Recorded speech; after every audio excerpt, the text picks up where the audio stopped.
ആരാധ്യരായ സുമനസ്സുകളും. ഇന്നത്തെ വിഷയം, ആ വിഷയത്തിലേക്ക് കടക്കുന്നതിന് മുമ്പ് തന്നെ മനസ്സിനെ കുറിച്ചാണ്. മനസ്സ് ഒരു കൽപ്പവൃക്ഷമാണ്. മനസ്സെന്ന കൽപ്പവൃക്ഷം എന്നാണ് ഇന്നത്തെ വിഷയം. ഞാനിത് സംസാരിക്കാൻ കൃത്യസമയത്ത് നിങ്ങളുടെ മുമ്പിൽ ഇരിക്കുന്നു.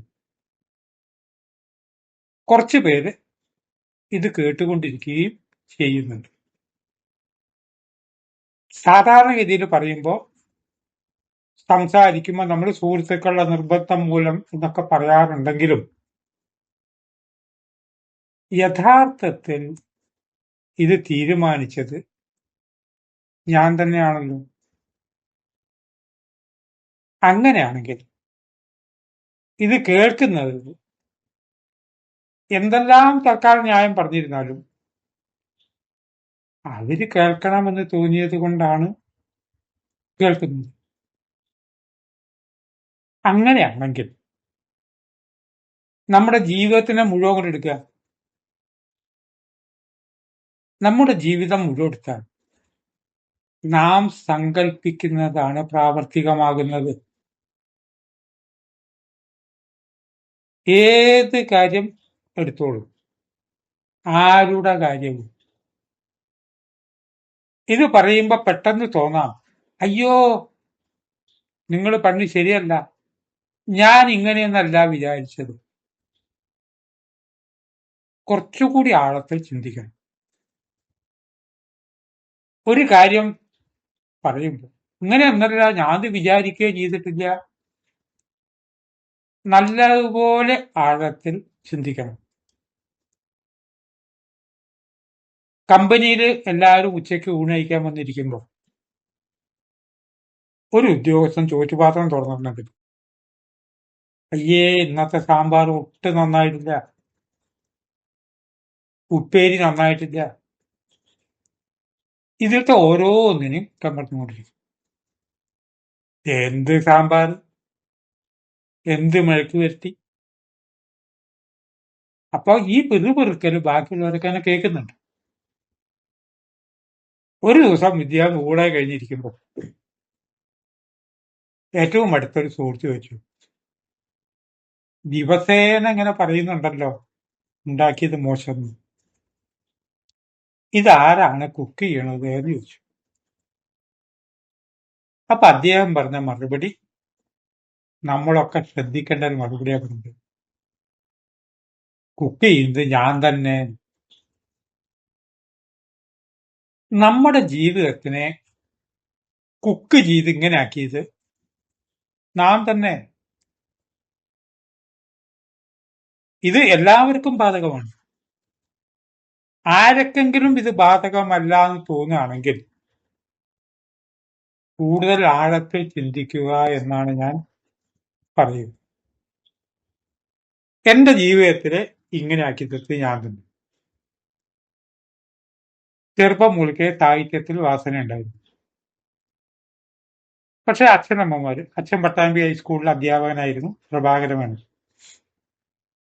സ്വാഭാവികമായിട്ടും ഒരു ഗവൺമെന്റ് ഉദ്യോഗസ്ഥനെ എന്തെങ്കിലും ആക്കണം, കാരണം കുടുംബത്തെ രക്ഷിക്കണമല്ലോ.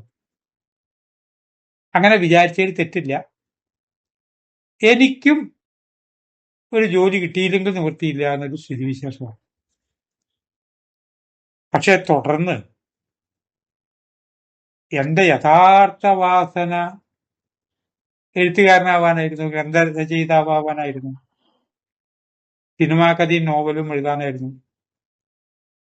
ഒടുവില് ആരുടെയും നിർബന്ധമില്ലാതെ ആ ജോലിയിൽ നിന്ന് പോന്നിട്ട് മുഴുവൻ സമയവും വായനക്കാരനായ ഒരു വ്യക്തിയാണ് ഞാൻ. രാവിലെ മുതൽ വൈകുന്നേരം വരെ എത്ര മണിക്കൂറാണ് വായിക്കുക എന്ന് പറയാൻ കഴിയില്ല. കാരണം വായന മാത്രമാണ് ജീവിതം. ഒഴിവ് സമയത്ത് വായിക്കും. തീവണ്ടി യാത്ര ചെയ്യുമ്പോഴോ വായിക്കും. അപ്പൊ ഇങ്ങനെ ആക്കിയതാരാണ്? ഞാൻ തന്നെ. ഇപ്പുറത്തിരിക്കുന്ന ഇത് കേട്ടിരിക്കുന്ന ഒരു വ്യക്തിയോട് ചോദിക്കൂ, നിങ്ങളിപ്പോ താമസിക്കുന്ന സ്ഥലം ഉണ്ടല്ലോ, അത് ചിലവരുടെ നിർബന്ധം കൊണ്ട് താമസിക്കാൻ അങ്ങനെ പറയേണ്ടത് പറയരുത്. നാം തന്നെയാണ് അത് തെരഞ്ഞെടുത്തിരിക്കുന്നത്. അപ്പൊ ഈ സംസാരിക്കുന്നത് സുഹൃത്തുക്കളുടെ നിർബന്ധം കൊണ്ടാണെങ്കിലും എന്നൊക്കെ പറയാമെങ്കിലും ഞാൻ തെരഞ്ഞെടുത്ത ഇത് കേൾക്കുന്നവര് ആ ഇന്ന പ്രത്യേക സാഹചര്യങ്ങളിൽ കേൾക്കേണ്ടി വന്നു. അല്ല, നിങ്ങൾ തെരഞ്ഞെടുത്താണ്. നിങ്ങൾ താമസിക്കുന്ന വീട് നിങ്ങൾ തെരഞ്ഞെടുത്താണ്. എനിക്ക് എവിടെ വേണമെങ്കിലും താമസിക്കാം. കാരണം പട്ടാമ്പി സ്വദേശിയാണ്, ഇന്ന സ്ഥലം എന്നുകൊണ്ട് അവിടെ ഒരു പ്രത്യേകതകളൊന്നുമില്ല. പിന്നെ എന്താ കോഴിക്കോട് മാങ്കാവ് താമസിക്കാൻ കാരണം? ഞാൻ തെരഞ്ഞെടുത്താണ്. ഞാനിപ്പോ ധരിച്ചിരിക്കുന്ന ഒരു ചുവന്ന നിറമുള്ള ഒരു ജുബ്ബയാണ്. ഇത് വേറെ വല്ലവരും തെരഞ്ഞെടുത്ത് വന്നതാണ്. ഇതിന്റെ ക്യാമറാമാൻ പട്ടാമ്പി ഗോകുമാർ വേറൊരു ജുബ്ബ ധരിച്ചു വെച്ചാൽ ഒന്നും പറയുന്നില്ല. ഞാൻ തെരഞ്ഞെടുത്താണ്. ഇങ്ങനെ ഒന്ന് ചിന്തിച്ചാൽ നമ്മുടെ ജീവിതത്തിലെ മുഴുവൻ കാര്യങ്ങളും നാം തെരഞ്ഞെടുത്തതാണ്. നമ്മളുടെ എല്ലാ കഥാപാത്രങ്ങളും നമ്മുടെ ജീവിതമാണ്. അതുകൊണ്ടാണ് നമ്മൾ നോവലും കഥയൊക്കെ വായിക്കുന്നത്. അയൽവക്കത്ത് എന്ത് സംഭവിച്ചു എന്ന് നമ്മൾ അന്വേഷിക്കുന്നത് അവരുടെ ജീവിതകഥയാണ് നമ്മുടെ ജീവിതകഥയും. ഓഹോ, അവിടെ എങ്ങനെ ഉണ്ടായി ഇത്ര. ഊണയിക്കണ സമയത്ത് ഭാര്യാഭർത്താക്കന്മാർ അധികം സംസാരിക്കുക, കുഞ്ഞുകൃഷ്ണൻ എങ്ങനെ ഉണ്ടായി, ഗോപാലകൃഷ്ണൻ ഉണ്ടായി, ഇന്ന വീട്ടിൽ ഇങ്ങനെ ഉണ്ടായി ഇത്ര. നമുക്കും സംഭവിക്കാം. അപ്പൊ എല്ലാ കഥാപാത്രങ്ങളും എടുക്കൂ, അവർ തെരഞ്ഞെടുത്തതാണ് എന്ന് വ്യക്തം. നാം ഒരു ബസ്സിൽ കയറിയാൽ ആ ബസ് നാം തെരഞ്ഞെടുത്തതല്ലേ? ഒരു തവണ 3-4 പേര് കൂടി ബസ്സിൽ കയറി, കാലിയായ ബസ്സാണ്. അപ്പൊ അവർക്ക് ഇഷ്ടമുള്ള സീറ്റ് തെരഞ്ഞെടുക്കും. പലരും സീറ്റ് മാറുകയൊക്കെ ചെയ്തു. ഇതാണ് സുഖം, ഇതാ സുഖം. ഒരു ചൊല്ലുണ്ട്, അനവധി ക്ലോക്ക് ഉണ്ടെങ്കിൽ സമയത്തിന്റെ കാര്യത്തിൽ കൺഫ്യൂഷൻ ഉണ്ടാവും. കുറെ വാച്ച് ഉണ്ടെങ്കിൽ യഥാർത്ഥ സമയം നമുക്കറിയില്ല. ഏറ്റവും ബുദ്ധിമുട്ടുക വാച്ച് റിപ്പയർ ചെയ്യുന്ന ആളാണ്. അവിടെ ധാരാളം വാച്ചുകൾ ഉണ്ടാവുമല്ലോ. അപ്പൊ ശരിക്കുള്ള സമയം അറിയാൻ ബുദ്ധിമുട്ടുമാതി. ഇഷ്ടംപോലെ സൗകര്യമുണ്ടെങ്കിൽ ഇഷ്ടമുള്ളത് തെരഞ്ഞെടുത്തു. ഓരോരുത്തരും ഇഷ്ടമാണ്. അതിലത്തെ ഡ്രൈവർ ഒന്നും മിണ്ടിയില്ല, ഇഷ്ടമുള്ളത് എടുക്കാമല്ലോ. അത് കഴിഞ്ഞ് ബസ് ഫുള്ളായി. ബാക്കി സീറ്റുകളിൽ ഓരോരുത്തരൊക്കെ വന്നിരുന്നു. അപ്പൊ ഭൂരിപക്ഷം പേര് പറഞ്ഞൊരു വരിയുണ്ട്, ഇവിടുന്ന് 160 കിലോമീറ്റർ പോണം, കഷ്ടി 4 മണിക്കൂർ വെയിലുള്ളാൻ വയ്യ. അതുകൊണ്ടാണ് അവരായി തെരഞ്ഞെടുത്തത്. കാരണം വെയിലില്ലാത്ത തണലാണ്. ബസ് അങ്ങോട്ട് പുറപ്പെട്ടതും ബസ് റിവേഴ്സ് എടുത്തു. റിവേഴ്സ് എടുത്തപ്പോ ഏറ്റവും ദുരിതം പിടിച്ച സീറ്റ് ഏതായി എന്ന് വെച്ചാൽ ആദ്യം തെരഞ്ഞെടുത്തവരുടെ അവിടെ അവരവിടെ എത്തുന്ന വരെ വെയിലുകൊണ്ടിരിക്കും. അവരോട് ചോദിക്കുകയാണ്, നിങ്ങളോട് ആര് പറഞ്ഞു ഇവിടെ ഇരിക്കാൻ? ഞാൻ തെരഞ്ഞെടുത്തതാണ്. കൂട്ടത്തിൽ ഒരു കാര്യം പറയട്ടെ, വരാനിരിക്കുന്ന എല്ലാ കാര്യത്തെക്കുറിച്ചും നമ്മുടെ മസ്തിഷ്കത്തിൽ അറിവുണ്ട്. എല്ലാ കാര്യത്തെക്കുറിച്ചും ഉള്ളിൻ്റെ ഉള്ളിൽ നമുക്കറിയാം ഞാൻ ചെയ്യുന്നത് തെറ്റാണ്, ഏത് സമയത്തും പിടിവീഴാൻ സാധ്യതയുണ്ട്. അങ്ങനെ പിടിവീണാൽ എന്തുണ്ടാവും? അഭിമാനത്തിന് കോട്ടം വരും. അയ്യോ, സങ്കല്പിക്കാൻ വയ്യ. അപ്പൊ സങ്കല്പിച്ചു, തെറ്റ് വീണ്ടും ആവർത്തിച്ചു, തെറ്റ് ചെയ്തു. ഒരിക്കലും ഞാൻ ഇത് വിചാരിച്ചില്ല എന്ന് പറയരുത്, ഇത് വിചാരിച്ചിട്ടുണ്ട്. അത് മാത്രമാണ് വിചാരിച്ചിരിക്കുന്നത്. ഓരോരുത്തരും മനസ്സ് ഒരു കൽപ്പവൃക്ഷം എന്ന് പറഞ്ഞാൽ അവര് ആഗ്രഹിക്കുന്നത് അവർക്ക് കിട്ടിക്കൊണ്ടിരിക്കുന്നു. ഇത് പറയാനുള്ള ഒരു കാരണം ഞാൻ വിനയപൂർവ്വം എന്റെ മിത്രങ്ങളോട് പറയാം. ധാരാളം പേര് കൗൺസിലിങ്ങിന് വരും. ഇന്നും ഫോൺ മുഖേന പലരും സംസാരിച്ചു. കരഞ്ഞുകൊണ്ട് സംസാരിക്കുന്നവരുണ്ട്. അവരോട് നേരിട്ട് നമ്മൾ പറയുന്നത് ശരിയല്ലല്ലോ. ഇങ്ങനത്തെ ഒരു പ്രഭാഷണത്തിൽ ഇതൊക്കെ വെളിപ്പെടുത്താൻ പറ്റും. അവര് തെരഞ്ഞെടുത്താണ് ഇതൊക്കെ അവരുടെ ജീവിതത്തിൽ. കാരണം നമ്മുടെ സ്ഥാനത്ത് മറ്റൊരാളാണെങ്കിൽ ഇങ്ങനെയല്ലല്ലോ പെരുമാറുക. കോളേജിൽ പോയി, കോളേജിൽ ചേർന്ന് ഏറ്റവും ഉന്നത സ്ഥാനം സ്വപ്നം കാണുന്നവർ ആ സ്ഥാനത്ത് എത്താറുണ്ട്. പക്ഷെ ആ സ്വപ്നത്തിന് പകരം ശ്രദ്ധ വേറെ പോയി.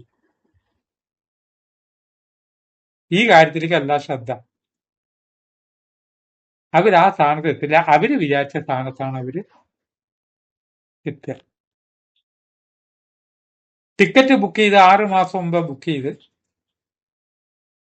ഹിമാലയം പോവാൻ വേണ്ടി യാത്ര തിരിച്ചു.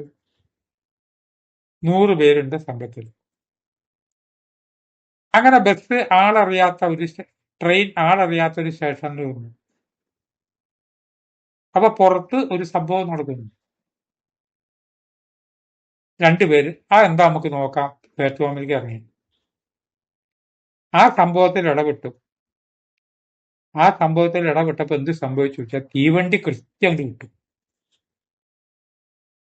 അവര് ഏത് സ്റ്റേഷനിലാണെന്ന് അവർക്കറിയില്ല, ഏത് സംസ്ഥാനമാണെന്ന് അറിയില്ല.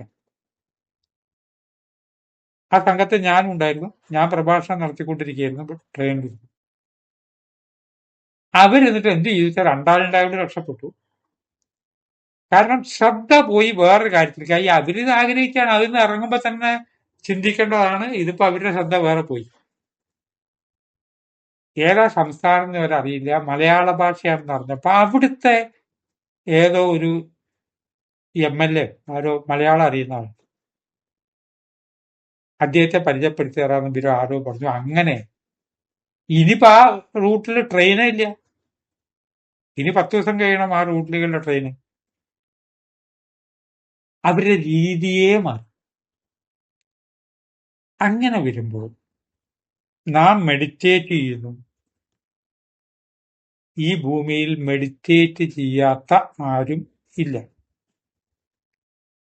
മെഡിറ്റേറ്റ് ചെയ്യാന്ന് പറഞ്ഞാൽ നമ്മൾ വിചാരിച്ചിരിക്കുന്നത് ഇങ്ങനെ പൂജാമുറിയിൽ വന്നിരുന്ന് കണ്ണടച്ച് ചില പ്രത്യേക നാമങ്ങൾ പറഞ്ഞുകൊണ്ടിരിക്കുന്നതാണ് മെഡിറ്റേറ്റ് ചെയ്യാന്നാണ് വിചാരം.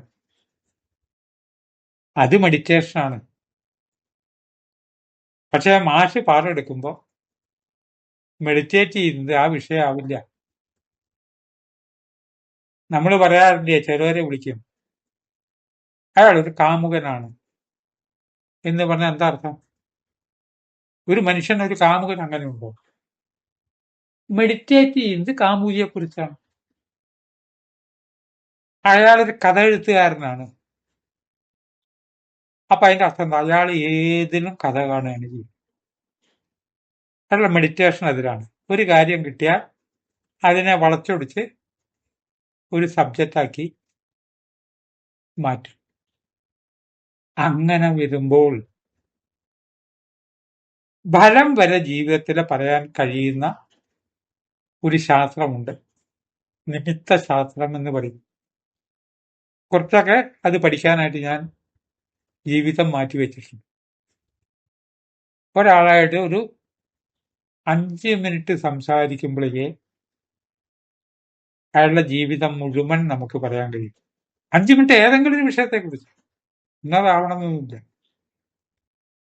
ആള് വന്നിരിക്കുമ്പോൾ എന്നെപ്പോലുള്ള ആളുകൾ അവരെ കൊണ്ട് വർത്താനം പറയിപ്പിക്കുകയും ചെയ്യും. ഇത് നല്ല പുഷ്പമാണ് അല്ലേ? എന്ത് നല്ല പുഷ്പം? നല്ല പുഷ്പം എന്ന് വേണ്ടൊന്നുണ്ടോ?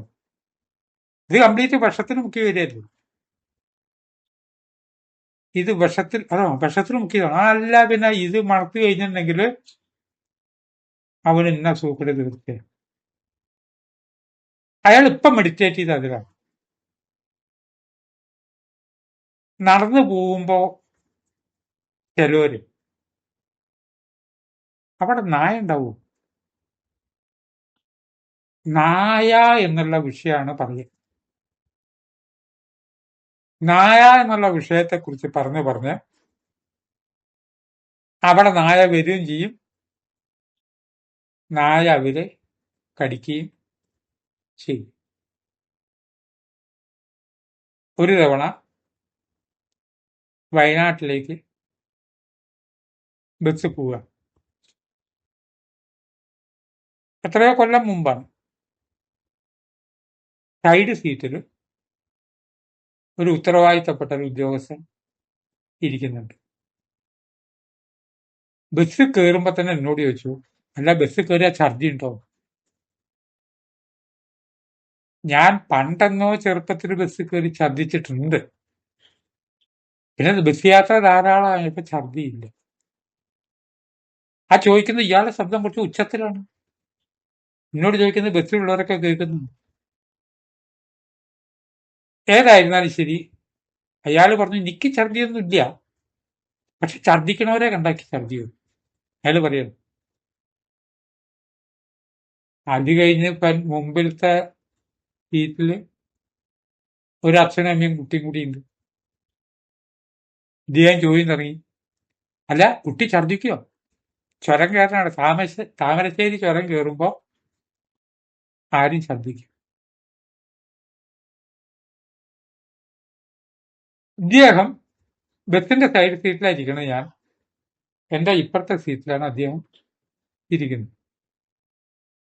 ചുരം കയറുമ്പോ ആരും ഛർദിക്കും. കുട്ടിക്ക് ഛർദി ഉണ്ടോ? ഒരു കാര്യമുണ്ട്, ഒരു ഗുളികയുണ്ട്, ആ ഗുളിക വാങ്ങി കഴിച്ചാൽ മതി. ആ ബസ്സിലുള്ളവരൊക്കെ കേട്ടുകൊണ്ടിരിക്കുക. കുട്ടിയുടെ അമ്മോട് പറഞ്ഞു, അഥവാ ഛർദി വന്ന ഒരു വിദ്യ ഞാൻ പറഞ്ഞുതരാം, സ്വന്തം മുടിയെടുത്ത് മണത്താൽ മതി. അത് സത്യമാണോ ശാസ്ത്രീയാണോ എനിക്ക് അറിയില്ല, ഇദ്ദേഹം വിടുന്നിട്ട് പറഞ്ഞ കാര്യം ഞാൻ പറഞ്ഞു തന്നേക്കും. ഒടുവിൽ അദ്ദേഹം ആ ബസ് ഇവിടുന്ന് പുറപ്പെട്ടപ്പോഴേക്ക് ഒരു ഛർദിയുടെ അറ്റ്മോസ്ഫിയർ ക്രിയേറ്റ് ചെയ്യും. നമ്മൾ ഓരോരുത്തരും ഏതെങ്കിലും രീതിയിൽ ഇങ്ങനെയൊക്കെ തന്നെയാണ്. ഒടുവിൽ എന്ത് സംഭവിച്ചു? ആ കുട്ടി ഛർദിയെക്കുറിച്ച് മറന്നു കിടക്കും. ഛർദി എന്താ മോനെ ഛർദി വരുന്നുണ്ടോ എന്നും പറഞ്ഞ് ചോദിക്കുന്നുണ്ട്. ആ കുട്ടിയെ ഛർദിപ്പിച്ചു. സുഹൃത്തായോണ്ട് ഞാനൊന്നും പറഞ്ഞില്ല. തീർന്നില്ല. കുറച്ച് കഴിഞ്ഞപ്പോ എന്നോട് പറഞ്ഞു, P R Nair side seat എനിക്ക് തരണം കേട്ടോ. അയാള് മാനന്തവാടി എത്തുന്നവരെ ഈ പറഞ്ഞ ആള് ഛർദി അടഞ്ഞു. ഞാൻ മുതു കുഴിയാണ്. ഈ ഛർദി അദ്ദേഹം ക്രിയേറ്റ് ചെയ്തതാണ്. അപ്പൊ മെഡിറ്റേറ്റ് ചെയ്യാത്തവര് ഇല്ല എന്ന് പറഞ്ഞാൽ ഏത് കാര്യവും നമ്മൾ മെഡിറ്റേറ്റ് ചെയ്യാണ്. മെഡിറ്റേഷന്റെ പ്രാധാന്യത്തെ പറ്റി നല്ല രീതിയിൽ വിസ്തരിക്കുന്ന കഥയുണ്ട് ഭാഗവതത്തില്. അതിന്റെ പേര് പാലാഴി മഥനം എന്നാണ്. ആ പാലാഴി മഥനത്തിനെ നമ്മൾ ശാസ്ത്രീയമായിട്ട് മിൽക്കി വേ എന്നൊക്കെ പറയും. ഈ പ്രപഞ്ചം നമ്മൾ കാണുന്നതും കാണാത്തതുമായിട്ടുള്ള ഒക്കെ എല്ലാം കൂടി ചേർത്താൽ പാലാഴിയാണ്. അതിനെ കടയുകയാണ്. കടയുന്ന എന്തിനാണ്? അമൃത് കിട്ടാനാണ് കടയുന്നത്. നമ്മുടെ മനസ്സാകുന്ന പാലാഴിയിൽ നാം മെഡിറ്റേറ്റ് ചെയ്യുന്നു. ആ മെഡിറ്റേറ്റ് ചെയ്യുന്നത് എന്ത് വേണം? അതിന് വളരെ അർത്ഥതലങ്ങളുണ്ട്. നമ്മൾ ടൈം വേണം. ടൈമിനെ പ്രതിദാനം ചെയ്യുന്നത് സർപ്പമാണ്. അപ്പൊ നമ്മൾ അവിടുന്ന് വാസുകി എന്ന സർപ്പത്തെ എടുത്തു. സർപ്പങ്ങളുടെ കൂട്ടത്തില് 4 തരം സർപ്പങ്ങളുണ്ട്. അതില് അനന്തൻ ഒരു വിഭാഗത്തിൽ വരും, വാസുകി വേറെ വരും, അത് കഴിഞ്ഞിട്ട് കാർക്കോടകൻ വൈശ്യ സ്വഭാവമുള്ള തക്ഷകൻ ആ കൂട്ടത്തിലൊരു ശൂദ്രഭാവമുള്ള വിഭാഗമാണ്. പല വിഭാഗമുണ്ട്, പിന്നെയും വിഭാഗങ്ങൾ ഉണ്ട്. ആ മെഡിറ്റേറ്റ് ചെയ്യുമ്പോൾ പലതും നമുക്ക് കിട്ടുന്നുണ്ട്. ആദ്യം കിട്ടുന്നത് നമുക്കറിയാലോ നെഗറ്റീവാണ്. അതൊരു പ്രോബ്ലമാണ്. ഇങ്ങനെ സംസാരിക്കുന്നവരെ നമ്മൾ കുറ്റം പറയരുത്. ആദ്യം നെഗറ്റീവാണ് വരിക.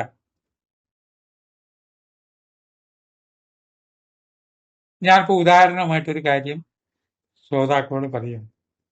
ഒരു കഥയാണ്, ഉണ്ടാക്കി പറയുന്ന കഥ കേട്ടോ. ഒരു ഭാര്യയും ഭർത്താവും അമേരിക്കയിലേക്ക് പുറപ്പെട്ടു. 10-20 മണിക്കൂർ ഫ്ലൈറ്റ്. അപ്പോൾ ചെല്ലുമ്പോ അവിടെ പുലർച്ചെ 4 മണിയാണ്. അപ്പൊ 4 മണിക്ക് അവിടെ ഇറങ്ങുമ്പോഴേക്കും താഴോട്ട് നോക്കുന്ന സമയത്ത് സിറ്റി മുഴുവനെ കാണാനുണ്ട്. ഇവർക്ക് ഭയങ്കര സങ്കല്പങ്ങളുണ്ട്. അവിടെ ചെന്ന ഉടനെ ചെയ്യേണ്ട കാര്യങ്ങളുണ്ട്. അവര് പോകുന്നത് പേരക്കുട്ടിയെ കാണാനാണ്. പേരക്കുട്ടി ഉറക്കമുണർന്നുണ്ടാവോ എന്ന് ഇവര് ചർച്ച ചെയ്യുന്നുണ്ട്. അങ്ങനെ യാത്ര പോണു. പ്രഭാതം, നല്ല കുളിരുള്ള അന്തരീക്ഷം, വിമാനം ഭൂമിയോട് അടുക്കുകയാണ്. അനവധി സങ്കല്പങ്ങളുമായിട്ട് 300 യാത്രക്കാർ അതിൽ ഉണ്ട്. ഇത്രയും കേട്ടവരുടെ മനസ്സിൽ എന്താണ് ഇനി ഞാൻ പറയാൻ പോണത് എന്നുള്ളതിനെ കുറിച്ചൊരു ധാരണ വന്നിട്ടുണ്ട്. ഞാൻ പറയാൻ പോണത് ആ വിമാനം വളരെ ഭംഗിയായിട്ട് അവർ അവിടെ ഇറങ്ങി അവരവരുടെ വീട്ടിൽ പോയി എന്നാണ്. ആയിക്കോട്ടെ, നിങ്ങൾ ഇങ്ങനെ പറയാൻ പരിപാടി ആയിക്കോട്ടെ. പക്ഷെ അതിനുമുമ്പ് മനസ്സ് വേറെ എവിടേക്കൊക്കെയോ പോകും. നിങ്ങൾ വിമാനം ശരിക്കും ഇറങ്ങിയെന്നാ പറയാൻ പരിപാടിയില്ല. ആദ്യം കേട്ടപ്പോ വിചാരിച്ചു പറഞ്ഞു വരുമ്പോൾ ഇവിടെ ഒരു പാലാഴി മണ്ഡലം വന്നു. ജ്യേഷ്ഠ ഭഗവതി ആദ്യം വന്നു. ഈ ജ്യേഷ്ഠ ആദ്യം വരുമ്പോൾ ആദ്യം നെഗറ്റീവ് വരും ഏത് കാര്യത്തിലും. അതുകൊണ്ടാണ് നെഗറ്റീവിനെ ഒഴിവാക്കാൻ പറ്റില്ല. ആ നെഗറ്റീവ് വരുമ്പോഴും നമ്മൾ എന്ത് ചെയ്യും? ആ നെഗറ്റീവിനെ ഒരു പ്രത്യേക സ്ഥാനത്ത് നമ്മൾ മാറ്റി അവിടെ നിർത്തി പോസിറ്റീവിൽ കടക്കുമ്പോൾ മെഡിറ്റേറ്റ് ചെയ്യുമ്പോൾ എന്തൊക്കെ സംഭവിക്കും എന്നുള്ളത് മുഴുവൻ വളരെ ശാസ്ത്രീയമായിട്ട് 10,000 കൊല്ലം കഴിഞ്ഞിരുന്നാലും ലഭിക്കത്തക്ക വിധം വ്യാസൻ പറഞ്ഞു വെച്ചിട്ടുണ്ട്. അതിൽ നിന്ന് കിട്ടിയ പല കാര്യമുണ്ട്. പൊതുവെ അമൃത് ആണ് കിട്ടേണ്ടത്. പക്ഷെ അമൃത് കിട്ടിയിട്ട് വല്ല കാര്യം ഉണ്ടായി. ഇങ്ങനെയൊക്കെ ബുദ്ധിമുട്ടി അവസാനം അമൃത് കയ്യിൽ കിട്ടി. അമൃത് കയ്യിൽ കിട്ടുമ്പോൾ അതിനകത്തുനിന്ന് പലതും കിട്ടിയിട്ടുണ്ട്. കാമധേനുവിനെ കിട്ടിയിട്ടുണ്ട്, കൽപ്പവൃക്ഷം പലതും ഉണ്ട്. കിട്ടിയപ്പോ എന്ത് സംഭവിച്ചു? മോഹിനി പ്രത്യക്ഷപ്പെട്ടു. നമ്മുടെ ജീവിതത്തിലും മോഹിപ്പിക്കുന്നതാണ് മോഹിനി. കഥയിലൊരു കഥാരൂപത്തിൽ ഇങ്ങനെയൊക്കെ ചിത്രീകരിച്ചു എന്നേ ഉള്ളൂ. ആ മോഹിനി എന്ത് പറഞ്ഞു? ഞാൻ വിളമ്പിത്തരാ, ഇത്രയൊക്കെ പണിയെടുത്തിട്ട്. നിങ്ങൾ കണ്ണടച്ചിരിക്കാൻ പറഞ്ഞു. കണ്ണടച്ചു. എന്തേ പറ്റിയേ? ഇത് നഷ്ടപ്പെട്ടു. അങ്ങനെ വരുമ്പോ കൽപ്പവൃക്ഷം എന്ന് പറഞ്ഞാൽ ആഗ്രഹിക്കുന്നത് എന്തും കിട്ടുന്നു എന്നാ. ഈ ആഗ്രഹിക്കുന്നത് എന്തും കിട്ടുന്നു എന്ന് പറയുമ്പോൾ നമ്മൾ വിചാരിക്കുന്നത് നമ്മൾ ആഗ്രഹിക്കുന്ന പഞ്ചാര പായസം ലഡുവല്ല, നെഗറ്റീവായതും ആലോചനയിൽ വരുന്നുണ്ട്. നെഗറ്റീവായ കാര്യങ്ങളും ആലോചനയിൽ വരുന്നുണ്ട്, നമ്മൾ ചിന്തിക്കുന്നില്ല. ആകെ ഉള്ളത് ഒരു മോളാണ്. ഇപ്പൊ വളർന്നു വരുന്ന അവളാണ്. ഇപ്പോഴത്തെ കാലത്ത് മക്കള് ഇന്നെ നോക്കിച്ചിട്ടുന്നല്ല മക്കളെ വളർത്തുന്നത്. എന്തിനാപ്പ ഇത് പറഞ്ഞേ? അപ്പൊ നോക്കാത്ത മക്കളെ സങ്കല്പിച്ചില്ലേ? നമ്മുടെ ചുറ്റും ഇങ്ങനെ സംസാരിക്കുന്ന എത്രയോ പേരെ നമുക്ക് കാണാം. അവരുടെ ജീവിതം അങ്ങനെ ആയിത്തീരും. മകളുണ്ട്. ഇനിയിപ്പോ എന്താ അറിഞ്ഞുകൂടാ. ഇനിയിപ്പോ അവള് കല്യാണം കഴിഞ്ഞാൽ എങ്ങനെയാന്ന് അറിയില്ല. ഏത് കള്ളുടിയാനാണാവോ കല്യാണം കഴിക്കാൻ പോകുന്നത്. ഒരമ്മ പറഞ്ഞതോ ആ വരി. പറഞ്ഞിട്ടൊരു 7 കൊല്ലായി. തുടർന്ന് ആ മകളുടെ വിവാഹം കഴിഞ്ഞുള്ള കാര്യം അത് ഡൈവേഴ്സായി. എന്തുകൊണ്ടാന്നൊക്കെ ഊഹത്തിന് വിടുന്നു. കേൾക്കണവർക്ക് ഊഹിക്കാലോ.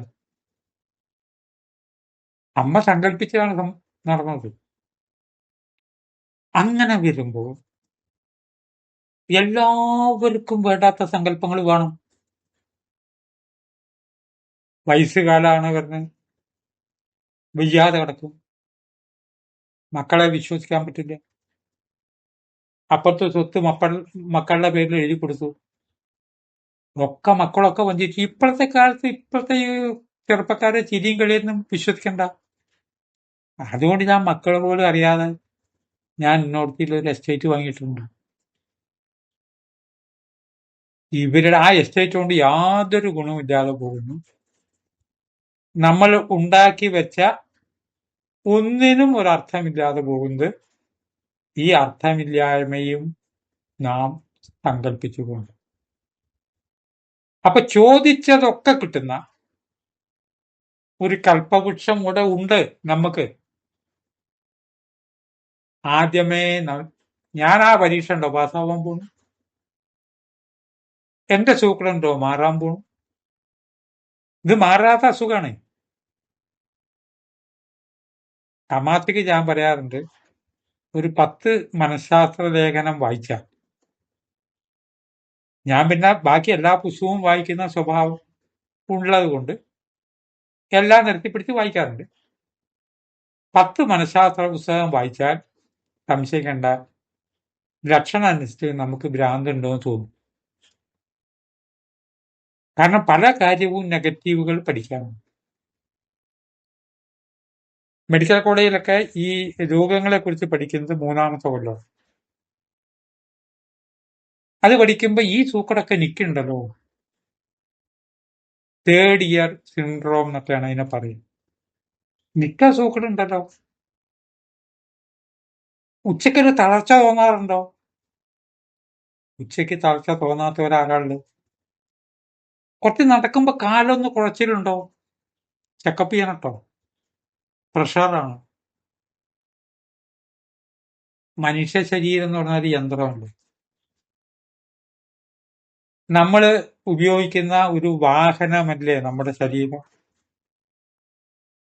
നമ്മുടെ യന്ത്രം വേറൊരാളുടെ കയ്യിൽ കൊടുക്കരുത്.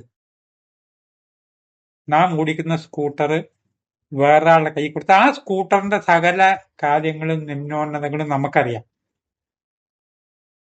വേറൊരാളുടെ കയ്യിൽ കൊടുത്താലോ? വേറൊരാളുടെ കയ്യിൽ കൊടുത്താൽ അവര് കൈകാര്യം ചെയ്യുമ്പോൾ വ്യത്യാസമുണ്ട്. ഇടയ്ക്ക് കുട ഇല്ലാതെ വന്നിട്ടുണ്ടെങ്കിൽ എന്റെ ഭാര്യയോട് നിന്റെ കുടയെന്ന് എടുക്ക് എന്ന് പറയുമ്പോൾ അവള് തരില്ല. ആ കുട എടുത്താൽ മതി. അങ്ങ് ശരിയാണ്. അത് കൃത്യമായി കൈകാര്യം ചെയ്ത് ആ കുട പൂട്ടി വെച്ച് ബാഗിൽ വെച്ച് ശീലമുള്ളവർ വേറൊരാളുടെ കയ്യിൽ കൊടുത്താൽ അതിന്റെ കമ്പി കേടുവരുത്തും എന്ന് തീർച്ചയാണ്. അങ്ങനെ വരുമ്പോ കൊട, ചെരുപ്പ്, മൊബൈൽ ഫോൺ മുതൽക്ക് ഏത് വസ്തുവും വേറൊരാളുടെ കയ്യിൽ കൊടുക്കുമ്പോൾ അതിനെ കൊളാക്കിയിട്ട് അടുത്തിരും. ചില പണിയായുധങ്ങള് ചിലര് എന്നോട് വന്ന് ചോദിക്കാറുണ്ട്. അപ്പൊ ചോദിക്കുമ്പോ തരില്ല എന്ന് പറയില്ല, കൊടുക്കും. കൊടുക്കുമ്പോ ഞാൻ തന്നെ സങ്കല്പിക്കും ഇത് കേടുവരുത്തിയാണ് കൊണ്ടുവരാൻ.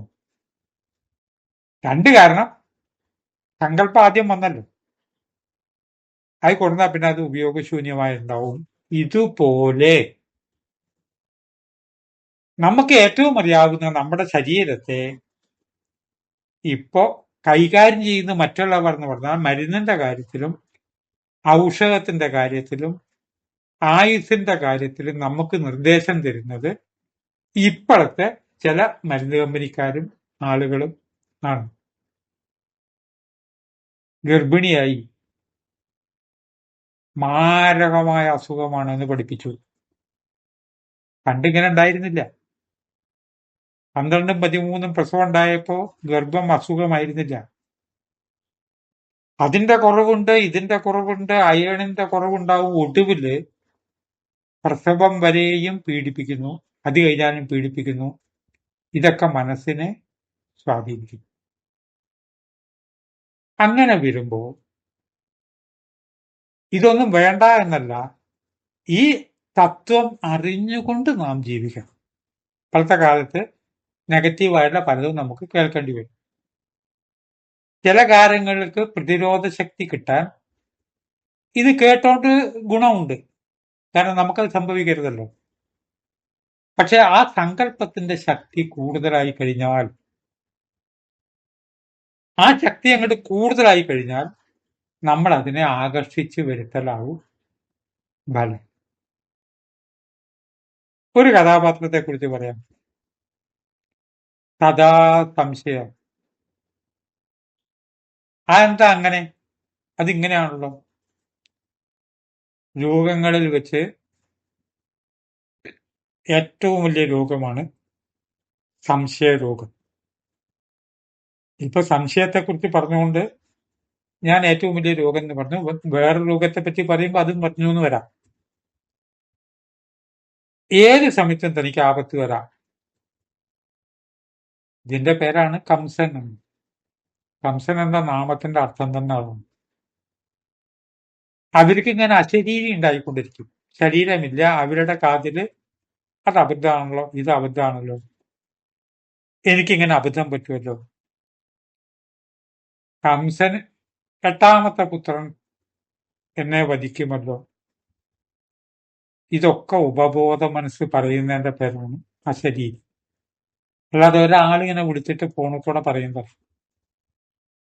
ഒടുവിൽ സംശയിച്ച് യഥാർത്ഥത്തിൽ കംസനെ കൃഷ്ണൻ വധിച്ചു എന്നൊക്കെ പറയുന്നത് കുറച്ചൊരു കവിതാത്മകമാണ്. ഭയന്നും സംശയിച്ചും എന്തിനേയും സംശയിച്ചും കൃഷ്ണൻ അടുത്തേക്ക് വന്നപ്പോ എന്താ അമ്മാമാന്ന് ചോദിച്ചിട്ട് കയ്യൊന്ന് വെറുതെ പിടിച്ചിട്ടുണ്ട്.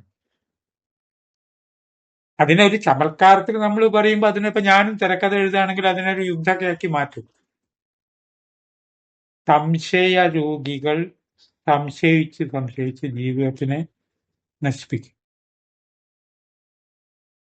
ഏത് നന്മയും കിട്ടുന്നതാണ് മനസ്സെന്ന കൽപ്പവൃക്ഷം. ആ കൽപ്പവൃക്ഷം നമ്മോട് പറഞ്ഞു, നിങ്ങൾ നല്ലത് സങ്കല്പിക്കൂ, നല്ലത് ഇമാജിൻ ചെയ്യൂ. ആ നല്ലത് ഇമാജിൻ ചെയ്യുമ്പോൾ അത് അവിടെ അങ്ങനെ ഉണ്ടാവും, അത് സംഭവിക്കും. അതെങ്ങനെ സംഭവിക്കുന്നത്? രാത്രി മണി 11 കട ഇപ്പം ഏതെങ്കിലും തുറന്നുണ്ടാവുമോ? കട തുറന്നുണ്ടെങ്കിൽ തന്നെ ഞാൻ വിചാരിച്ച ഈ സാധനം കിട്ടുമോ? വിചാരിച്ച സാധനം കിട്ടും. ആ കടയുടെ മുമ്പിൽ, വിചാരിച്ച സാധനം കിട്ടുന്ന കടയുടെ മുമ്പിൽ നിങ്ങൾ എത്തും. പക്ഷേ പരീക്ഷയിൽ തോൽക്കും എന്ന നെഗറ്റീവ് സങ്കല്പിക്കും മാതിരി ഏതൊരു കാര്യത്തിന്റെയും ആഴത്തിൽ നെഗറ്റീവ് സങ്കല്പിക്കുമ്പോൾ മനസ്സെന്ന കൽപ്പവൃക്ഷത്തിന് നെഗറ്റീവും ഇല്ല, പോസിറ്റീവും ഇല്ല. അതുകൊണ്ട് നമുക്കാണ് നെഗറ്റീവും പോസിറ്റീവും. മഴ മകളുടെ കല്യാണമാണ്, ഇത്രാം തീയതിയാണ്, കെട്ടിയ 12. മഴ പെയ്യൂ. കല്യാണം ഉറപ്പിച്ച അന്ന് മുതൽക്കേ ചിന്ത എന്താണ്? മഴ പെയ്താൽ ബുദ്ധിമുട്ടാവേ. മഴ പെയ്തില്ലെങ്കിൽ ഇപ്പൊ ഈ വന്നിരിക്കുന്നവരൊക്കെ എവിടേക്കാ മാറ്റുക? കല്യാണം കൊണ്ട് വാച്ചാ പോട്ടെ, അതിന്റെ അകത്ത് കുഴപ്പമില്ല. ഇതിപ്പോ തുണിയുടെ പന്തലാണ് കിട്ടിയാണ്. മഴയെ ആകർഷിച്ച് വിളിച്ചു. ഇതുകൊണ്ടാണ് ആചാര്യന്മാരും ശാസ്ത്രത്തെ പറ്റിയൊക്കെ പറയുമ്പോൾ ആരെയും നോയിപ്പിക്കാതെ പറയണല്ലോ വെച്ചിട്ട് പറയുകയാണ്. ഒന്നെ സങ്കല്പിച്ചും കൊണ്ടിരിക്കുകയാണ് നമ്മൾ. പുലി വരുന്നോ എന്ന് സങ്കല്പിച്ചാൽ അതിലെ പുലി വരും. ഇത് കാക്ക കൊണ്ടുപോകുമോ എന്ന് സങ്കല്പിക്കരുത് എന്ന് പറഞ്ഞിട്ടില്ല. നെഗറ്റീവ് സങ്കല്പത്തിന് ശക്തി കയറുമ്പോൾ അത് പോസിറ്റീവായിട്ട് സാങ്ഷൻ ആക്കുമെന്നാണ് പറഞ്ഞത്. നെഗറ്റീവ് സങ്കല്പത്തിന് ശക്തിയാവില്ല. പരീക്ഷയിൽ ഞാൻ തോൽക്കും. ഇത്തവണ തന്നെ ആണെങ്കിൽ തന്നെ ജയിച്ചവരൊക്കൊന്നും ഉദ്യോഗം കിട്ടില്ല. ശുപാർശ ഉള്ളവർക്കേ കിട്ടുള്ളൂ. ഈ സങ്കല്പം ശക്തിമത്തായിട്ട് വരുമ്പോ പരാജയം സംഭവിക്കും. ലളിതാ സഹസ്രനാമത്തിൽ ഭവാരണ്യ കുഠാരിക ഒരു നാമം. ഭവാരണ്യം ഭവിച്ചത് എന്നാണ് അർത്ഥം. അതൊരാരണ്യമാണ്. സംസാര സാഗരം എന്നൊക്കെ പറഞ്ഞ പോലെ ഇതൊരാരണ്യം. കുഠാരിക എന്ന് പറഞ്ഞാൽ കോടാലിയുമായി വന്ന് അതിനെ വെട്ടി നീക്കുന്നവൾ ദേവി എന്ന് തന്നെയാണ് അർത്ഥം. ഈ നെഗറ്റീവ് സങ്കല്പങ്ങളാകുന്ന ഭവാരണ്യത്തെ പോസിറ്റീവ് സങ്കല്പം കൊണ്ട് വെട്ടി നീക്കണം. അതുകൊണ്ടാണ് ആഗ്രഹിച്ചത് എല്ലാവർക്കും കിട്ടിക്കൊണ്ടിരിക്കുന്നുവെന്ന് ഗീതയിൽ കൃഷ്ണൻ പറഞ്ഞിരിക്കുന്നു. പറ്റുമെങ്കിൽ തത്വചിന്തയിലൊക്കെ താല്പര്യമുള്ളവർ ഏത് സമയത്തും നമ്മൾ ഇതിനെക്കുറിച്ച് ചിന്തിക്കുന്നത് നന്നായിരിക്കും. കൃഷ്ണൻ പറഞ്ഞു, ഓരോരുത്തരും എനിക്ക് ഇന്നോടത്ത് നല്ല വെള്ളം കുടിക്കാൻ കിട്ടുമെന്ന് സങ്കല്പിക്കുന്നവർക്ക് വെള്ളം കിട്ടുന്നു. ഈ കാട്ടിൽ എവിടെ വെള്ളം കിട്ടാൻ അവർക്ക് വെള്ളം കിട്ടുന്നില്ല. എല്ലാവരും ആഗ്രഹിക്കുന്നത് അവരുടെ മുമ്പിൽ എത്തും. നമുക്ക് ജരാനരകൾ ഉണ്ടാകും എന്നിങ്ങനെ സങ്കല്പിച്ചുകൊണ്ടിരിക്കണം. വയസ്സെത്രയായി? 2 സ്ത്രീകൾ തമ്മിൽ സംഭാഷണം വളരെ വർഷങ്ങൾക്ക് മുമ്പ്. എത്ര വയസ്സായി? ഒരു സ്ത്രീ എത്ര വയസ്സായി? യൂട്രസ് റിമൂവ് ചെയ്തില്ലേ? ഞാനൊന്നും മിണ്ടിയില്ല. ഞാനിത് കേട്ടു, ഇവരുടെ വർത്തമാനം. ആ കേട്ട സ്ത്രീയുടെ മുഖം ആകെ വിളവി. കാരണം ഇപ്പൊ വിശേഷിച്ച അസുഖമൊന്നുമില്ല. ഫ്രണ്ട് ചോദിക്കുകയാണ്, അനുഭവസമ്പന്ന, യൂട്രസ് റിമൂവ് ചെയ്തില്ല. ഈ സ്ത്രീയൊക്കെ ആകെ ഒരു മൂഡൌട്ടായി. ഇത് റിമൂവ് ചെയ്യേണ്ടതാണ്, ഇതവിടെ വെച്ചുകൊണ്ടിരിക്കേണ്ടതല്ല എന്ന് ആര് പറഞ്ഞു? ശാസ്ത്രീയ വിഷയത്തിലേക്ക് ഞാൻ കിടക്കുന്നില്ല. ആ നെഗറ്റീവ് ചിന്ത അവിടെ വന്നില്ലേ? അങ്ങനെ വരുമ്പോ ജരകളുമായി ജരാനരകൾ യഥാർത്ഥത്തിൽ ആചാര്യന്മാര് പറയും, ഹിമാലയത്തിലെ ഗുരുക്കന്മാര് പറയും, പഞ്ചഭൂതങ്ങളെ കൊണ്ടാണ് നമ്മുടെ ശരീരം നിർമ്മിക്കപ്പെട്ടത്. ആകാശം, വായു, അഗ്നി, ജലം, ഭൂമി. ഇതുകൊണ്ടാണ് നിർമ്മിക്കപ്പെട്ടത്. അപ്പൊ അങ്ങനെ വരുമ്പോ ഒരു കാര്യമുണ്ട്, ഇഡ്ഡലിയോ ദോശ ഉണ്ടാക്കിയപ്പോ വൈകുന്നേരം ആവുമ്പോഴേക്കും കേട് വരുന്നു. കൂട്ടാൻ ഫ്രിഡ്ജിൽ വെക്കുന്നു. ഫ്രിഡ്ജിൽ വെച്ച് കൂട്ടാൻ കുറേ ദിവസം വെച്ചാൽ അതും കേട് വരും. കാരണം അത് നിർമ്മിക്കപ്പെട്ടത് അരിയും സാധനങ്ങളെ കൊണ്ടൊക്കെയാണ്. അതൊക്കെ കേട് വന്നു പോകുന്നതാണ്, കേട് വരുന്നത് സ്വാഭാവികമാണ്. പക്ഷെ പഞ്ചഭൂതങ്ങൾ 5നും പ്രായമാവലില്ല. ആകാശത്തിന് പ്രായമാവുള്ളൂ. വായുവിന് പ്രായമായോ? കുറേ കാലമായി വായു ഇവിടെ ഉണ്ടായിട്ടുണ്ട്. അപ്പൊ അതുകൊണ്ട് അസുഖം വരും? അങ്ങനെയില്ല. വായു എന്നും ഫ്രഷാണ്. നമുക്ക് ഈ മൂവ്മെന്റ് ഉണ്ടാക്കുന്ന അഗ്നിയാണ്. ആ അഗ്നി ഇപ്പൊ കുറെ വയസ്സായി, കുറെ കാലമായിട്ട് അഗ്നി ഉണ്ടല്ലോ. അഗ്നിക്ക് പ്രായക്കൂടുതലില്ല. ജലത്തിന് പ്രായക്കൂടുതലുണ്ട്. കിണറ്റിൽ ഒരു ഗ്ലാസ് വെള്ളം മുക്കിയാൽ ഇപ്പോഴും അത് ഫ്രഷായ വെള്ളമല്ലേ.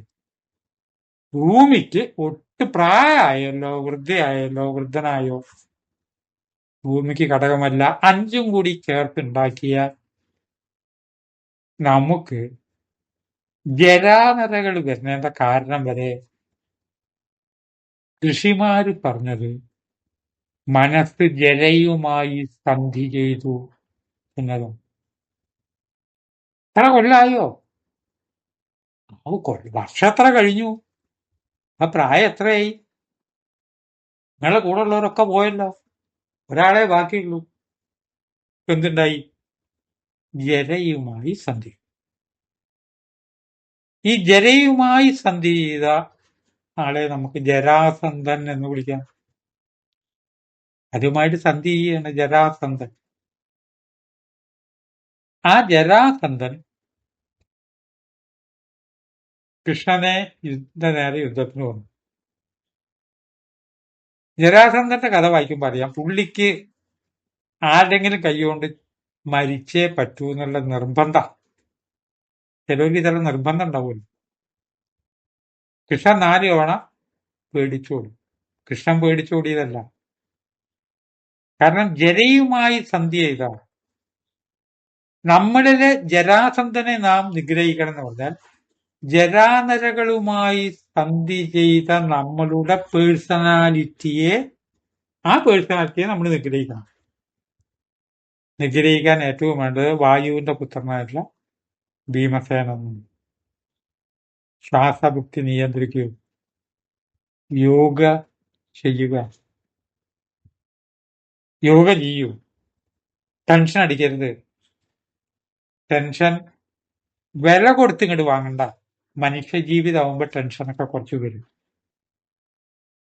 പക്ഷേ രാവിലെ മുതൽ വൈകുന്നേരം വരെ ടെൻഷൻ എന്നുള്ളത് മുഖമുദ്രയാവരുത്. യാത്രയ്ക്ക് പോകുമ്പോൾ വീട്ടിൽ നിന്ന് ഇറങ്ങേണ്ട നേരമായില്ലേ, പെട്ടി ഒരുക്കി വെക്കണ്ടേ? അല്ല, വൈകുന്നേരം 4:30-ക്കല്ലേ പോണത്, എന്നാലും പെട്ടി ഒരുക്കി വെക്കണ്ടേ?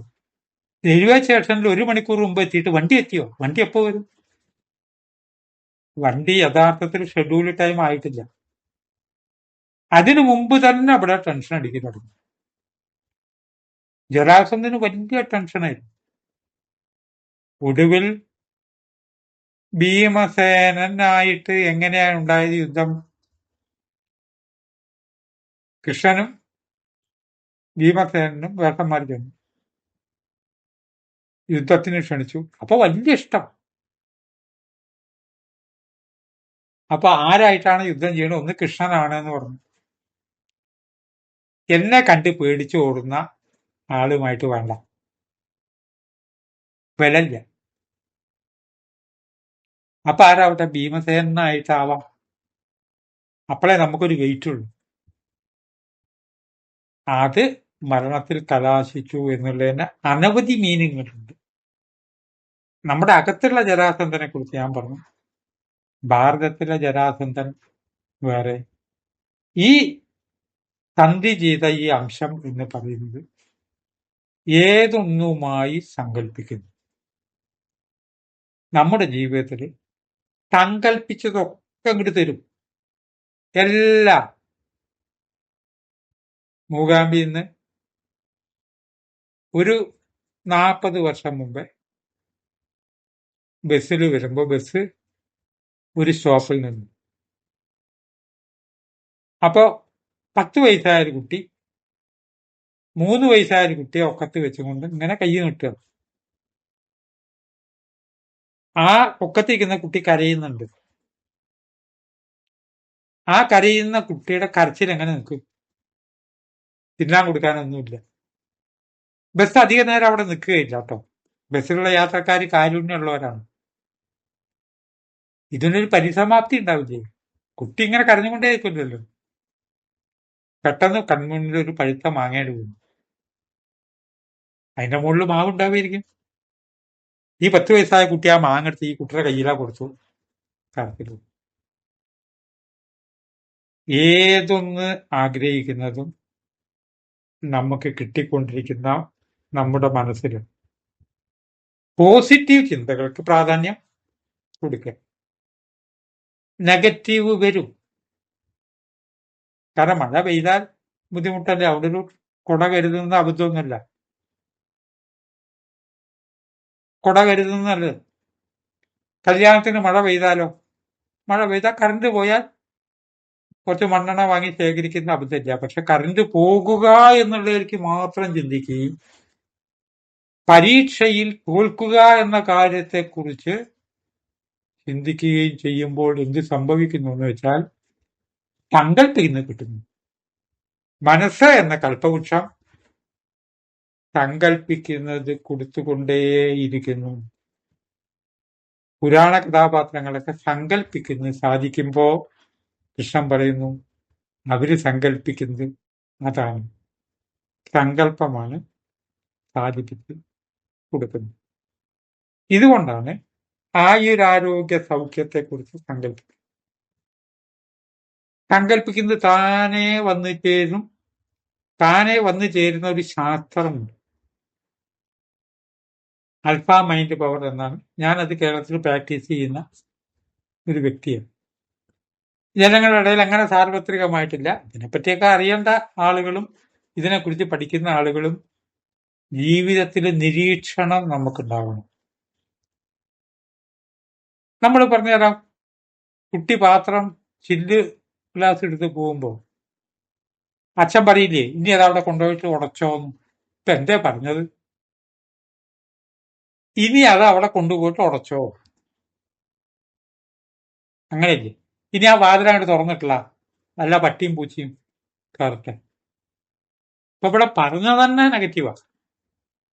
വാതിലങ്ങോട്ട് തുറന്നിട്ടോ, പട്ടിയും പൂച്ചയും കയറിക്കോട്ടെ. അപ്പൊ ഈ നല്ല മനോഹരമായ ഗ്ലാസ്, പുതുതായി വാങ്ങിയ ഗ്ലാസ്, ഈ കുട്ടി അവിടെ കൊണ്ടുപോയിട്ട് പോകുന്നതിന് മുമ്പേ അത് താഴെ വീണ് ഉടഞ്ഞ് ചെതറുന്നത് കുട്ടി സങ്കല്പിച്ചു. സങ്കല്പിച്ചോണ്ടാണല്ലോ അച്ചപ്പത് പറഞ്ഞത്. സാക്ഷിയായ നമ്മളും ആ ദൃശ്യം സങ്കല്പിച്ചില്ലേ? 3 സങ്കല്പങ്ങൾ ഒത്തുചേരുമ്പോൾ എന്ത് സംഭവിക്കും? അത് ഉടയും. തീർന്നില്ല. നമ്മുടെ സങ്കല്പം ജന്മജന്മാന്തരമായി നീണ്ടുകിട്ടും. അതുകൂടി പറഞ്ഞ് പ്രഭാഷണം അവസാനിപ്പിക്കുകയാണ്. ഏതുപോലെ? കുട്ടിയെ ഭയങ്കര സ്നേഹമാണ് അമ്മയ്ക്ക്. അപ്പൊ കുട്ടി പറയും, അമ്മ എനിക്കിങ്ങനെ സ്വർണത്തിന്റെ നെക്ലേസ് വാങ്ങണം. ആ മിണ്ടായിരിക്കും ഒക്കെ വാങ്ങാം. എനിക്ക് ഇന്ന ഹോട്ടലിൽ പോയിട്ട് സ്വാദുള്ള ഇന്ന സാധനം കഴിക്കണം. എന്നോടിപ്പോ പറഞ്ഞത് മിണ്ടാതിരിക്കാനല്ലേ? നമ്മൾ ഇന്നോടത്തി പോയിട്ട് ഇന്ന സ്ഥലത്തേക്കല്ലേ പോണത്? അല്ല, എനിക്ക് അത് കഴിക്കാം. ഇപ്പോഴല്ല, എനിക്ക് ഈ ഉടുപ്പല്ല വേണ്ടത്. ഇപ്പൊ ഒരു പുതിയ ഉടുപ്പ് ഇറങ്ങിയിട്ടുണ്ട്, 2500 വിലയുള്ളതാ. അപ്പുറത്ത് വിമല അതാണ്. ഇപ്പൊ നിനക്കുള്ള ഷർട്ട് മതി, ആ ഉടുപ്പ് മതി. ഒരു കാര്യം ചിന്തിക്കണം, കുട്ടി ഇതൊക്കെ മറന്നു. അമ്മയുടെ മനസ്സിൽ ഇതൊക്കെ ഉണ്ട്. മനസ്സിനെ സ്വാധീനിക്കും. ആ കുട്ടിക്ക് അമ്മ എന്നെങ്കിലും ഒരിക്കലും ഇത് വാങ്ങിക്കൊടുക്കും. എന്റെ മോള് പണ്ടേ ആഗ്രഹം പറഞ്ഞത് ഇന്ന നെക്ലേസ് വേണമെന്ന്. അപ്പൊ കാശൊക്കെ വന്നപ്പോ നെക്ലേസ്. ഇന്ന ഡ്രസ്സ് വാങ്ങണമെന്ന് അവൾക്ക് മോൾക്ക് വലിയ ആഗ്രഹം. അന്ന് കാശില്ലായിട്ട് അപ്പൊ കാശ് വന്നിട്ടുണ്ട്, സാധിപ്പിച്ചു കൊടുക്കും. അപ്പൊ നമ്മൾ സാധിച്ചില്ലെങ്കിലും തെറ്റായ സങ്കല്പവും ഇതേമാതിരി സാധിപ്പിച്ചു തരും. ആ തെറ്റായ സങ്കല്പത്തിലേക്ക് വരും. അതുകൊണ്ടാണ് ഈ ജന്മത്തിലല്ലെങ്കിൽ പിറ്റത്തെ ജന്മത്തിലെങ്കിലും അത് സാധിച്ചിട്ടുണ്ട്. പല അസുരന്മാരുടെയും കഥ, രാമന്റെ കൈകൊണ്ട് മരിക്കണമെന്നും കൃഷ്ണന്റെ കൈകൊണ്ട് മരിക്കണമെന്നും സങ്കല്പിച്ചപ്പോ പിന്നീട് ആ സങ്കല്പം പ്രാവർത്തികമായിട്ടുണ്ട്. എന്തിനധികം, മായാസീതയുടെ സങ്കല്പം പോലും പ്രാവർത്തികം ആയിട്ടുണ്ട്. ഈ ജന്മത്തിൽ ജന്മജന്മാന്തരത്തിന്റെ കാര്യം നമുക്ക് വിടാം, ഈ ജന്മത്തിൽ തന്നെ സാധിപ്പിക്കുന്നുണ്ട്. ഒരു ആള്, അയാളുടെ തൊട്ട വീട്ടിലെ ഒരു സ്ത്രീ ദോശ ഉണ്ടാക്കി കൊടുത്തു. ചെറുപയറുകൊണ്ടുള്ള ദോശ. അപ്പൊ ചെറുപയറുകൊണ്ടുള്ള ദോശ ഈ ഭർത്താവ് ആദ്യം കഴിക്കുക. നല്ല സ്വാദുണ്ടല്ലോ എന്ന് ഭാര്യയോട് പറഞ്ഞു. അത് കഴിഞ്ഞു ഭാര്യ, കുറച്ച് പണിയുണ്ട്, ചെറുപയർ തലേദിവസം മാറ്റൊക്കെ വേണമെന്ന് പറഞ്ഞു. പക്ഷെ ഭാര്യ അത് മനസ്സിൽ വെച്ചു. 2 ദിവസം കഴിഞ്ഞപ്പോ ചെറുപയർ വാങ്ങിയിട്ട് ഇയാളുടെ ഇഷ്ടപ്രകാരം ചെറുപറയേണ്ട ദോശ ഉണ്ടാക്കി കൊടുത്തു. ഇതേപോലെ സ്നേഹമുള്ളവർ മനസ്സിൽ വെക്കും, മകൻ അങ്ങനെ ഒരു മോഹൻ കിട്ടും. എനിക്ക് ഓർമ്മയുണ്ട്, ഒരു കൃഷിക്കാരന് 250 ഉറുപ്പ്യ കിട്ടിയപ്പോ, 250 ഉറുപ്പ്യ വലിയ തുകയാണ്, റേഡിയോ വാങ്ങി. മകൻ എപ്പോഴും പറയും, അവൻ അടുത്ത വീട്ടിൽ പോയിട്ട് ഇങ്ങനെ കാതോർക്കുന്നു, സിനിമാ പാട്ടിന് കാതോർക്കുന്നു, എനിക്കൊരു വിഷമോ. അച്ഛൻ വാങ്ങിക്കൊടുത്തു. ഈ പ്രപഞ്ച ശക്തിയോട് നെഗറ്റീവ് ആവശ്യപ്പെടാതിരിക്കൂ. നമ്മൾ ചോദിക്കുന്നത് തരുന്ന കൽപ്പവൃക്ഷമാണ്. പുട്ടപർത്തി ചെന്നപ്പോ അവിടുത്തെ ഭക്തന്മാര് പറഞ്ഞു, അവിടെ ഒരു വൃക്ഷം, എനിക്ക് ഓറഞ്ച് വേണം എന്ന് പറയുമ്പോ ഞാൻ ഓറഞ്ച് എടുത്തു കൊടുത്തു. പഴുത്ത മാങ്ങ വേണമെന്ന് പറഞ്ഞപ്പോ അതിൽ നിന്ന് തന്നെ പഴുത്ത മാങ്ങ കൊടുത്തു എന്ന് പറഞ്ഞാൽ ആ കഥയുടെ സാരാംശം മനസ്സ് ഒരു കൽപ്പവൃക്ഷം ആണ്. അപ്പൊ അതിന് പകരം ഇപ്പൊ നമ്മൾ ചെയ്തുകൊണ്ടിരിക്കുന്നത് ശരീരത്തെക്കുറിച്ച് എന്തൊക്കെയപ്പോ സുഖം തന്നെയല്ലേ, എന്തു സുഖം എന്ന് പറഞ്ഞാൽ എന്താണ് കുഴപ്പം? അത് നിങ്ങൾക്ക് അറിഞ്ഞുകൂടാ. 8:30 മണിക്ക് ഇവിടെ ഒരു വേദന, പെടലിക്കുറ്റിക്ക്. ആഹാ, അതോ അത് കുറെ നേരം നിൽക്കും, ഏത് തൈരെടുത്ത് പിടിച്ചിട്ടും കാര്യമില്ല. പിന്നെ 11:30 ആവുമ്പോ മുട്ടന്റെ ഇവിടുന്ന് ഒരു ഒരു ഒരു പിടുത്ത, ഒരു കുളത്തിപ്പിടുത്ത. അത് ശരി, എപ്പോഴും ഭേദമില്ലേ? 6 മണിയാവുമ്പോ കൃത്യ നടുവേദന വരും. ഇതങ്ങോട്ട് വിസ്തരിക്കും. വിസ്തരിക്കുമ്പോ സങ്കല്പം വന്നു,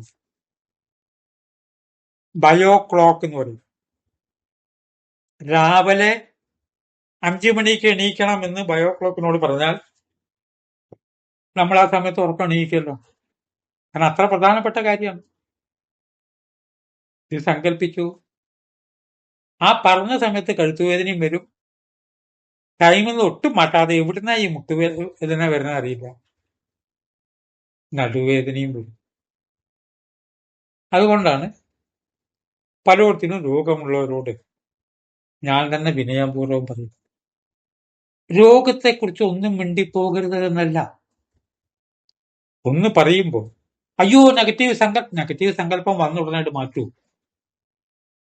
അതിന്റെ ഒരു വേറെ രൂപമാണ് ജ്യേഷ്ഠാ ഭഗവതി. ജ്യേഷ്ഠാ ഭഗവതി ആദരിച്ച് ആരാ വന്നിരിക്കണേ, ഇരിക്കൂ, അങ്ങോട്ട് മാറ്റണം. ഇത് കൃഷ്ണൻ കാളിയനായിട്ടാണ് സങ്കല്പിച്ചത്. നെഗറ്റീവ് കാളിയനെ രമണകദ്വീപിലേക്ക് മാറ്റി. നെഗറ്റീവിനെ ഒഴിവാക്കാൻ പറ്റില്ല. നമ്മുടെ മനസ്സിന് ബ്രെയിനകത്ത് രമണകദ്വീപ് എന്നുകൊണ്ടൊരു പോയിന്റ് ഉണ്ട്. പല പോയിന്റുകളും ഉണ്ട്. അത് വേറെ വിഷയമായിട്ട് ഞാൻ എനിക്കൊന്നും കിടക്കുന്നില്ല. ഈ കടന്ന പ്രഭാഷണം കൃത്യസമയത്ത് അവസാനിക്കില്ല. അങ്ങനെ വരുമ്പോ രോഗങ്ങൾ വിസ്തരിക്കാതിരിക്കൂ. അത് വിസ്തരിച്ചു കേൾക്കുന്നവർക്കും ഉണ്ടാകും. ആ കേൾക്കുന്നവർക്കും ആ പ്രായം വരുമ്പോൾ രോഗം ഉണ്ടാകും. ആധുനിക മനഃശാസ്ത്രജ്ഞന്മാര് പറഞ്ഞത് വിശ്വസിക്കാമല്ലോ. പഴഞ്ചൻ വർത്തമാനമല്ല, സയന്റിഫിക് എന്നൊക്കെ പറയുമല്ലോ. ആ സയന്റിഫിക് ആയിട്ട് തന്നെ. കാരണം ശാസ്ത്ര ലേഖനങ്ങളും വായിക്കുമ്പോൾ എനിക്ക് ഏറ്റവും ഇഷ്ടപ്പെട്ട വിഷയം, പലവരും വിചാരം എന്റെ പുസ്തകങ്ങളിലൊക്കെ തത്വചിന്താപരം എന്നൊക്കെ പറഞ്ഞാലും സയൻസ് വായിക്കുന്നതാണ് ഇഷ്ടം. ആ ശാസ്ത്രജ്ഞന്മാർ സംബന്ധിക്കുന്ന കാര്യമാണ് മരിക്കാൻ രോഗമൊന്നും വേണ്ട. പിന്നെന്താണ്? മരണം ഉണ്ടാകും. ഇതിനു മുമ്പ് എല്ലാ ജന്മങ്ങളിലും രോഗം വന്നിട്ടാ മരിച്ചിരുന്നു. ആരെങ്കിലും മരിച്ച ഉടനെ എന്തായിരുന്നു സൂക്കട് എന്ന് ചോദിക്കുന്ന ശീലമായതുകൊണ്ട് മരിക്കാൻ സൂക്കട് വേണം നമ്മൾ വിചാരിക്കുകയാണ്. ഒരു രോഗവുമില്ലാതെ ഇത് കേട്ടിരിക്കുന്ന എന്റെ സുഹൃത്തുക്കളോട് ആയുരാരോഗ്യ സൗഖ്യം, ആയുസ്, ആരോഗ്യം, സൗഖ്യത്തോടു കൂടി ഒരസുഖവുമില്ലാതെ, ജരാസന്ധനെ ബാധിക്കാതെ, ഒരു ജരയുമായിട്ടും സന്ധി ചെയ്യാതെ സുഖമായിട്ട് ജീവിച്ച് ഈ മനസ്സെന്ന കൽപ്പവൃക്ഷത്തോട് നിങ്ങൾ ചോദിക്കൂ, ആരോഗ്യം ചോദിക്കൂ, സൗന്ദര്യം ചോദിക്കൂ. വാർദ്ധക്യത്തിൽ എത്തും തോറും സൗന്ദര്യം വർദ്ധിക്കണം എന്നാണ് പറയുന്നത്. അങ്ങനെ സുന്ദരികളും സുന്ദരന്മാരുമായിട്ട് ജീവിക്കുക എന്ന് ആശംസിച്ചുകൊണ്ട് എന്റെ വാക്കുകൾ ഉപസംഹരിക്കുന്നു. നമസ്കാരം.